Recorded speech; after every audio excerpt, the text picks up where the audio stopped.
Hey yo, this is Hex, and I am with the amazing Erica Kirkland. Oh, thanks. She is not just an artist here in the 209. She's also she's not just an artist in the 209. She's also a musician also. Yeah. And I'd like to ask you a few questions about what you think about how your living is going on in the 209. You actually have been a musician in the punk scene for a while, and how has that been going so far for you? Well, right now that COVID's kind of shaking everything up. I wouldn't say it's going really well. But we all know live shows are all kind of gone down the thing right now. But hopefully we all get our vaccinations. I know I got mine. You got yours. We all got our vaccinations, and we can all go ahead and hopefully get back to some sort of normal and get some shows going, get some concerts going. Somebody buy up that fat cat over there so we can get a real show going. Get some real big names through here, because that's what we need. We need to be pumped up.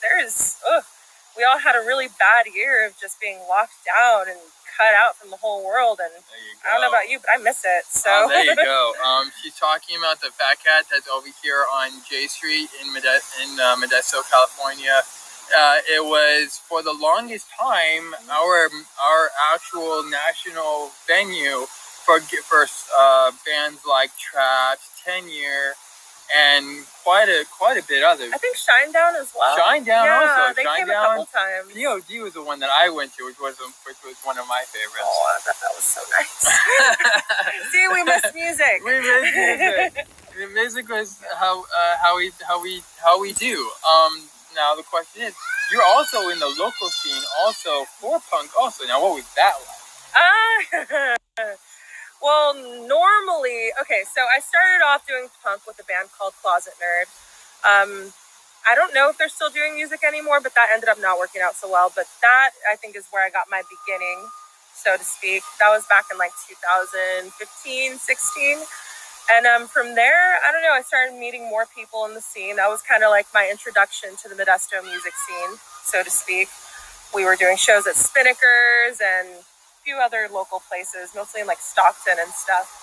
But after a while, I don't know, I just started to get to know people in the metal scene, and maybe I was a little more angry at the time, so I definitely started pandering more towards that.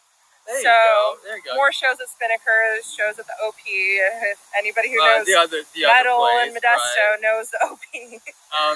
One of the ones that you're most known for so far is Nude Medusa. Yeah, Nude Medusa. What was that one like? I'm not gonna lie, we had a really great time when we had our run. I can't even begin. It was actually an idea that me and Michael Potter had. I came up with the name a really long time ago, before I even had a metal band. It was just something that stuck with me. And we just went from there. We started just interviewing people. Eventually we found Dusty and Kyle Oldham and Chris. I don't know his last name. I feel bad. Don't worry about it. I know what everybody else calls him, but I don't feel like it's very nice.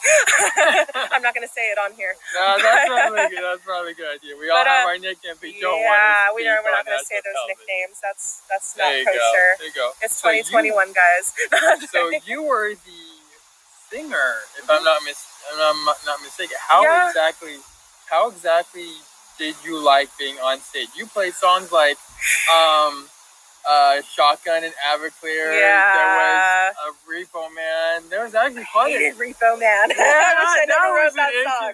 If you guys are interested in some of these songs, go to Christopher Pagano 89 and CJ Pagano 89, and some of her stuff is on those videos. She's really good. I hadn't thought of those. I really need to go ahead and just figure out a way to record them, because not Repo Man though. I freaking hate that song. I'm sorry, not Repo Man. Every time I think of that, I'm like, ugh, I really did that. It's funny, but not for the person on stage. Right? But you are a guitarist. I'm I'm not gonna lie to you, I am not the best at guitar. I can play it, but not like Dusty. Like, I'm gonna tell you right now, like, I know so many lead guitarists, especially here in the 209, that are just like, whoa. Like, I can't even begin. Like, Michael Rammel, holy fuck. Like, and me and him don't get along for shit, but that motherfucker can play. There you go. Like, oh my God. Like, I can play rhythm. Don't put me on lead. It'll be terrible. There you go.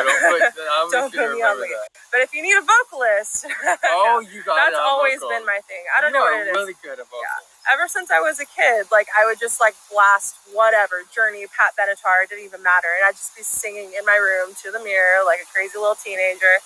And that was kind of my thing. I always wanted to be on stage. I never had a problem even speaking in front of people, let alone singing in front of people. I think the people that don't have issues talking up in front of crowds are the ones that end up doing like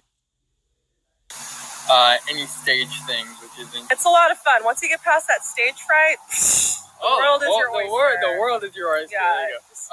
So what about your art? That's another one that you are now getting into. Yeah. I'm actually curious. I wonder if I can actually bring some of the art you did from, if that's okay. Yeah, absolutely. You can throw it on here whenever you want. Okay, so one sec, guys. I actually want to show you some of her work. She actually is really, really good at what she does. Okay, give me a sec to. There you go. So this picture, if you guys can see, this is an example of Miss Erica's specialty of digital art. She did this for me a little while back, and just actually this past few years. Yeah, it's like about within the year. Within the year, actually. I mean. She was doing that this. With Caleb? I can't remember. That was Caleb. Okay, that one's Caleb. Was the one that That was the one that I drew. Back.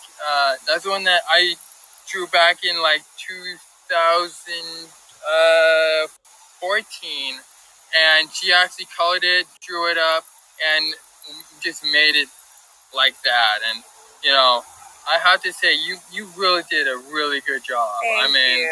I was really nervous about that. I know you were very particular about the eyes. The eyes are a big one because it shows some detail in them. Yeah. So I really had a lot of fun doing those. Honestly, I'd be open to more questions like question I think I'm pretty sure a lot of people are going to ask after seeing this. Would you do it for other types also? Would you do it for other people? Yeah. If you were to go ahead and give your social media, which definitely. If anybody wants to get a hold of me for my art or put any commissions, you can reach me at Afakasi Kirk, which I know that sounds ridiculous, but it's AFAKASI_KIRK. That's my Instagram handle, or you can just find me on Facebook under Erica Kirkland. That's ERICAKIRKLAND. And I'm also on YouTube, but I'll probably get back to you faster if it's Facebook or Instagram. There you go. All right. I'm now going to go back here to erase that very nasty, there you go. All right, cool. So you've gone from being an artist, so you're a musician, you're an artist in digital art, and you're welcoming people to bring forth. But what about your actual history in the 209? What brought you to the music scene in its entirety, besides being not afraid of talking to people? Yeah. Actually, that's such a big question. Sorry, I didn't prepare for that. Actually, I grew up here. I wasn't born here. I was born in Hayward. All right. So we moved here when I was, I want to say like 9 or something. All right. And I got a little sister and a couple older brothers, and our whole family was just very into music. Mm-hmm. Like, nobody played any instruments, but we were very, like, I can't explain it. Like, my mom would constantly have parties, and just, like, music was a big part of it. There you go. That was just a really big part of it. And even when I was little, I always sang in the car. Always. I'm surprised my mom didn't just like throw shit back there and tell me to shut up because I was not good by any means back then. But that was just what I always did. And then I remember when I was about like 12 or 13, I had already written in a diary. Like, I still have them, even, which is ridiculous. I hate looking back at those. But anyway, I was so emotional. But I started writing songs. And honestly, I never, ever stopped. Ever. Not when I was Poetry in the military. Also, right? Yeah, exactly. Poetry, writing songs, everything. Right. I never stopped. I've always constantly written. Whether it just be diary entries, poetry, songs, even movies. I started writing like scripts for movies. So just, I don't know. It's just always been my thing. Like, there you go. Sorry, go ahead. As far as actually doing like actual music in the scene here in Modesto, I didn't start that until I was out of the military. So back in 2015, I had gotten out of the military and literally, I was just like, what do I want to do? Like, I really had no idea. The thing about military is that it tends to, like, drain your life. Yeah, you forget who you are. Right. Like, you've been spending all these years trying to be this person, you know, just like you know. Right, and then you come back, you don't know who the fuck you are. You really don't know who you are. Like, I came back, I had no idea who I was. I had a friend of mine ask me once, what do you do for fun? And I was like, work. Like, because that's all I did. I just had like multiple jobs and I worked all the time. Like, I never did anything fun. It was ridiculous. Like, I didn't have any friends. I didn't military nothing. Doesn't give anything fun. No. Parties. That was when you're about to get fucked up. Anyway, but sorry if you need to bleep that out. I'm sorry. I don't know who my audience is gonna be. But no. So I went on Craigslist one day of all things, and that's how I met. His name's Colton. I don't remember his last name. But sorry if you're hearing this. You're a special person. But I met him through Craigslist, and also through Craigslist we found our drummer, and we got together, and it actually ended up being a pretty cool thing. I had a lot of fun. It ended pretty badly. I'm not gonna lie. I'm not even gonna get into that. It's a thought that counts. It's the thought that counts. The fun. We had a lot of fun. Music was fucking great. Our drummer was like, oh my god, Coral, if you're listening, bro. Great drumming. Great. Anyway, great drumming. I miss you. Great drumming. Like, seriously, like, I can never replace that. He was so fucking good. There you go. There's some band members we just can't forget, right? Cannot. It was too great. But we still keep in touch even to this day, which is great. There you go. And is there a chance? And there is actually now a chance. There is not just a chance, but you are actually doing music even now. Why don't you tell us a little bit about that? Yeah, so I actually started doing literally everything by myself.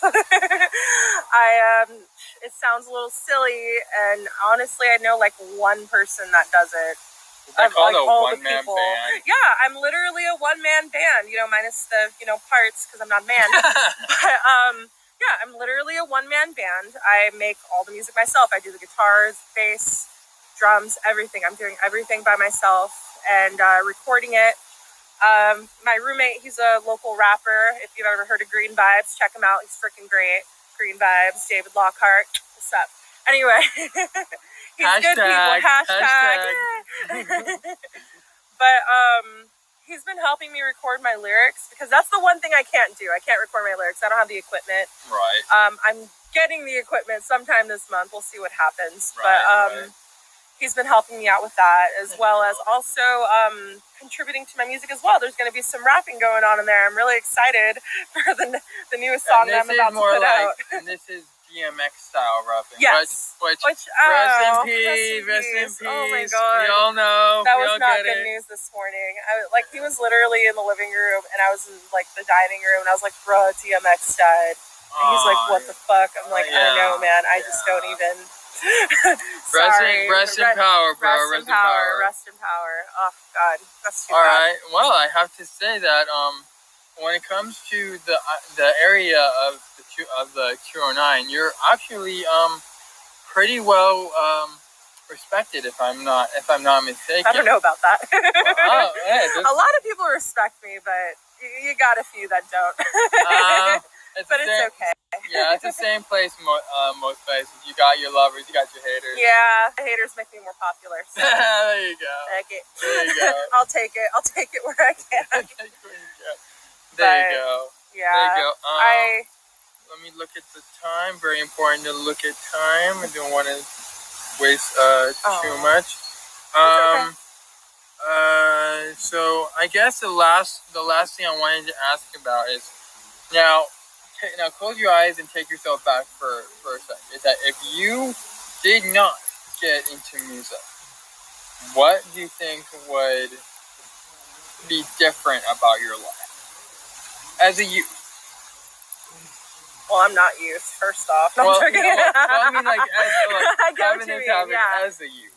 You know what? I'm going to be honest with you, Chris. I did not have a very good fucking childhood. And music got me through it. Like, right now, they're having this really great and necessary mental health awareness, like, movement. But that didn't exist when I was a kid. Mm-hmm. It did not exist. Mm-hmm. Music, especially rock, especially metal, especially hard rock, it got me through a lot of shit. Right. Like, especially when I was in the military. Especially when I was in the military. Like, it was literally my release. Literally my therapy. Because I always had to keep myself composed. Right. That's the thing about the idea of military, that they don't want to admit that you are great king, even until like after you're out of that. So like they pay for my therapy now, so yeah, right. No offense, guys. I'm 100%. I'm 100%. We support the for our troops here. veterans. We support the troops, but you gotta understand, they come back and it's not rainbows and butterflies. I was homeless a couple months after getting out. Right. That was another big reason why I ended up getting out of Closet Nerd. Right. Was because of, disparity. Just, I had nowhere to fucking live. And, so, music saved you from all of this. So let me ask you, do you feel that to the choice few that music is necessary? Oh my God, yes. Yes. And not just listening to music, but playing music also. It's therapy. Oh no, it definitely is. It's not just therapy, it's people's livelihoods. Like, seriously, I don't know where I would be without, it's going to sound crazy, even the bands that didn't work out, they were getting me through something. There you go. And I honestly don't know where I'd be in my own life, in my own head, if I didn't have those moments and just that energy and that sense of community. If I didn't have that, dude, I don't even want to say it. It would have been bad. It would have been bad. It would have been terrible, because I don't have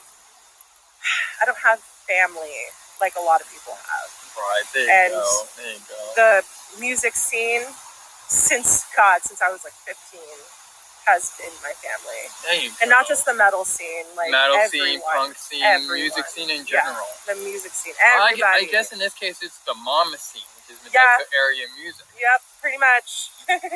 Kept this bitch alive. There you go. There you go. All right. Well, I have to say I want to thank you very much. Absolutely. It's about a good time. Is there anything that you'd like to remark? Anything you'd like to say to the people in the outer world? Anything you'd like to? Support local music. Oh yeah, definitely that. Support local music. I started going the wrong way, but support local music. Seriously, they're going to need your help, especially this summer. Things are going to start opening up. Oh my God, I am so excited. I've already talked about the Shire, about having a music festival at Griseta. Nice. So we need to get performers for that. Like, please, get your vaccine. Get out there. Support your local musicians. Support your local artists. We're hurting We have been sitting in our rooms. Exactly. We've been hurting, man. Financially, spiritually, we have been hurting. Everybody's been hurting, but I'm telling you, musicians we had a whole last year to come up with new art and new music, and we are ready to just put it out there. I'm already saving up for what is it? Mixer? No, what's that? Garage band. No, I have that. It doesn't matter. There's going to be a lot of events. Please do not miss them. We deserve it. We deserve to be happy. Get out there. Get yourself vaccinated. Get out there. Don't let COVID ruin your life. It's already ruined all of ours. There you go. There you go. And also, while we're here, rest in peace, DMX. Jesus, rest in peace, DMX. All right. Well, it's been a pleasure. So, all right. Well, thank you very much. Absolutely. All right, thank you for guys. inviting me. As you can see, I just put up the banner for the social media below. It's on Instagram, it's on YouTube, it's on Twitch, and it's on Facebook.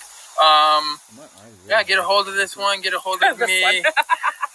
Get a hold of this one. So yeah, like always, guys, we make today.